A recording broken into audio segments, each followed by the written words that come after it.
It was in early November of 1997 that a series of very strange sessions led a child psychologist in Maine to contact the authorities. It began when a patient of his began to tell him about one of their friends. This friend being imaginary as far as both the psychiatrist and the boy's parents were concerned. He called his friend Mr. Smile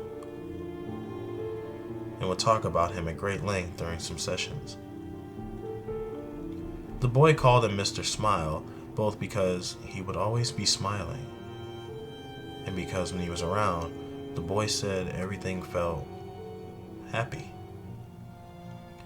He said that there were a feeling of everything being okay.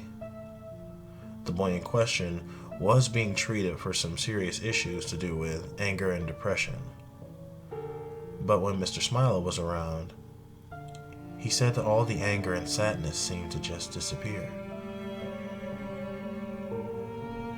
He said that Mr. Smile wouldn't speak, but rather just stand there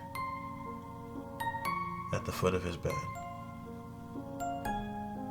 He smelled like candy floss, and just by being there, he made the boy feel calm and safe. The psychiatrist assumed this imaginary friend was some sort of coping mechanism the boy had developed to deal with the problems at home that had led to his violent temper, and thought nothing much of it. Until another patient, a girl of about 9 years old, also began talking about her imaginary friend, Mr. Smile. And then a boy of 7. Then a boy of 12. And then a girl of 11. And all close to 15 separate patients all began to talk to him about Mr. Smile. The first few he put down a coincidence. After all, many children have imaginary friends, and the name and description of Mr. Smile were just genetic enough that it didn't concern him too much at first. But as more and more of his patients told him about Mr. Smile, he began to grow concerned. He asked for more details. Every single one of them described him the same way, using the exact same words. Now, there was no way that all of these children could be in contact with each other. 5 of them, for instance, were currently homeschooled, and according to their parents, when he spoke to them, never really even left the house, except when it was to accompany them on shopping trips and the like. There was no way that every single one of these kids could have rehearsed or prepared their statements together, which led him to a deeply disturbing conclusion. He spoke privately with each of the children's parents one at a time. He avoided disclosing too much information, but told them that something troubled had cropped up in multiple sessions with various patients, and that he believed that there was a chance their child was at risk. He asked for their permission to discuss matters with the authorities, and the parents gave them consent, provided they were kept in the loop as to what was going on. And so, over the course of the next week, the police came and talked to the children about their friend.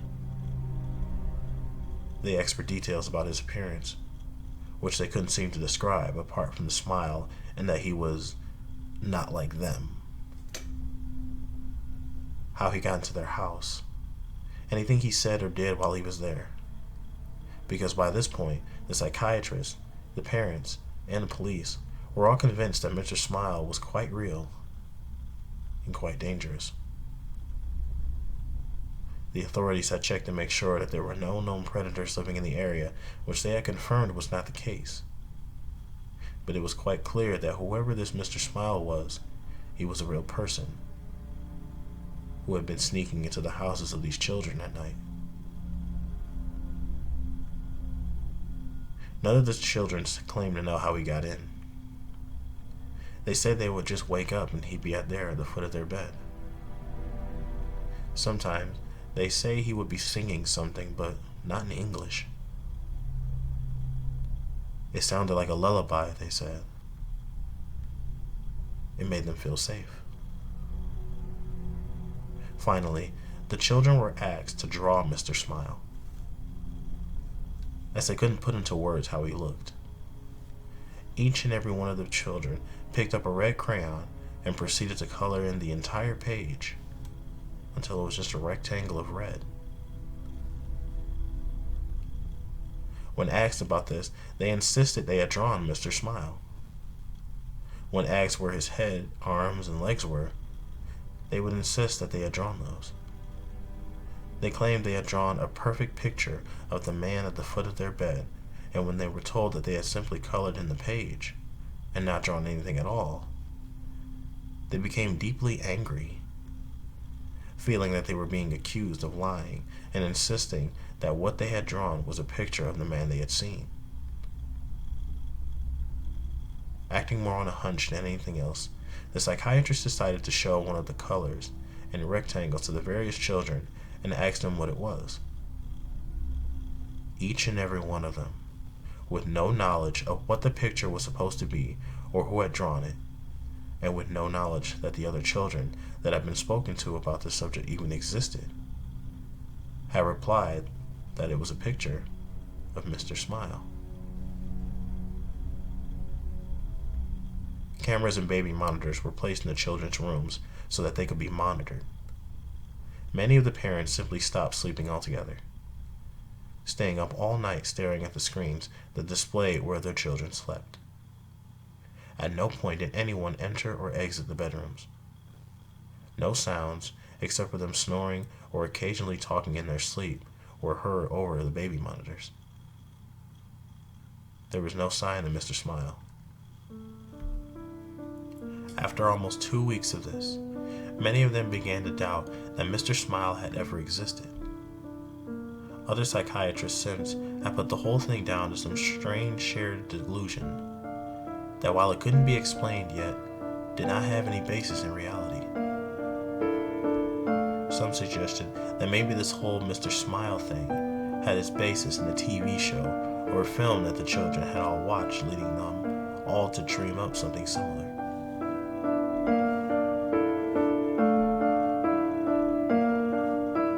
Then one of the boys went missing. The camera in his room had gone dead at around 2 a.m. His mother had run to check in on him only to find his room empty. It had literally taken her less than a minute to run to his room. There was no possible way for him to leave or be taken and be out of her sight in the time it took her to leave her bedroom and run towards his room. But he was gone. She said it smelled like cotton candy in the room.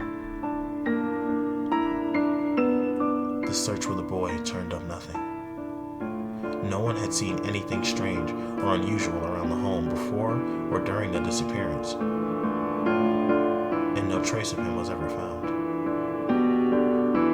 It was less than a week later that one of the girls who had spoken to Mr. Smile vanished as well. Then another. Then another one of the boys. One by one, each of them began to disappear, until only 4 remained. The 4 remaining children began to talk about how Mr. Smile and his friends were going to take them away soon. When asked about these friends, they talked about how Mr. Smile lived with the other smiling men in the happy place, and that he would take them there soon. They said that there were lots of people there already, and that in the happy place, everything was beautiful.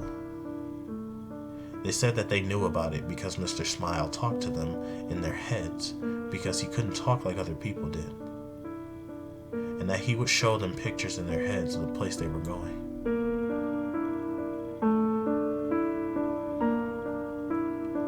Things began to get increasingly disturbing. After a few weeks, the children began complaining of headaches and nausea.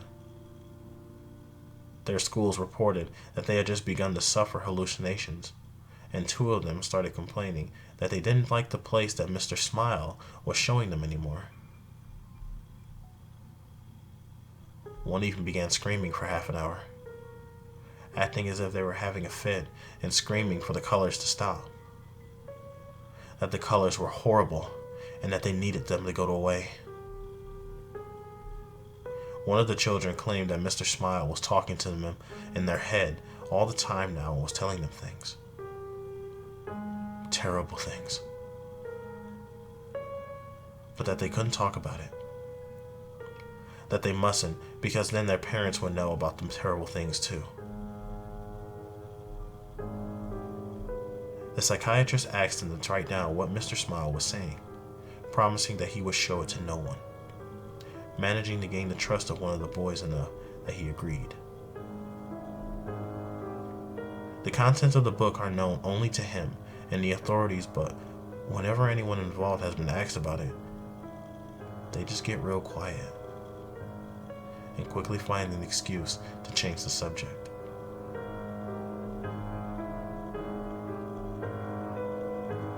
The children stopped sleeping.